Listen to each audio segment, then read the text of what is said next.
Thank you guys. This is our second Connect for Community for this year. We held it in March for the city council members, so now we just thought it just made more sense for the school committee, as it's so important for our kids in the school to be engaged. But I think the role of a school committee member is to be a voice of the community, and be a voice on the committee, and be able to, bring that to the superintendent, bring that to the mayor, bring that to, the schools, and be able to advocate for the things that the community wants and the things that the community needs.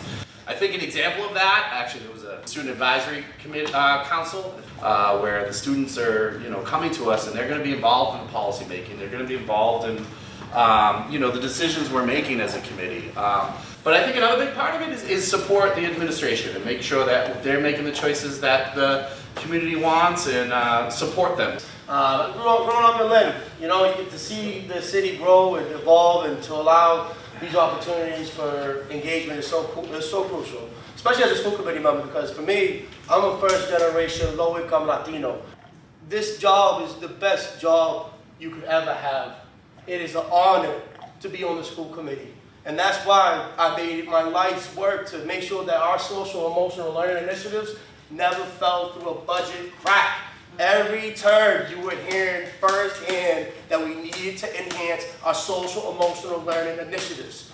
We need to make sure that we provide a 21st century robust game plan to make sure our kids have the skills and the path and trajectories to be successful.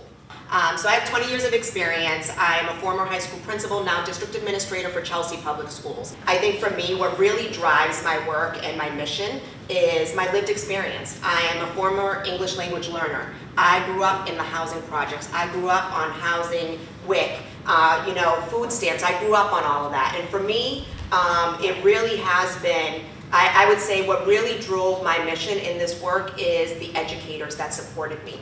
And really making sure that students are getting what they need, that there are equitable practices within schools, that there are restorative practices within schools. I am a court officer, a Lynn juvenile court officer. I've been a court officer for 30 years. A majority of those years I spent working at Lynn Juvenile Court. So those are my work kids. I love them like they're my own kids. And I work alongside of them during their most difficult times. And I've seen so many of them slip through the cracks. Even though we have to acknowledge their behavior, I always say there's a story behind every behavior. And we need to get to know this story. Because once you get to know that story, they begin to trust you, and they believe in you. They know that you care for them. And then they begin to want to thrive. And then when they want to thrive, that's even better.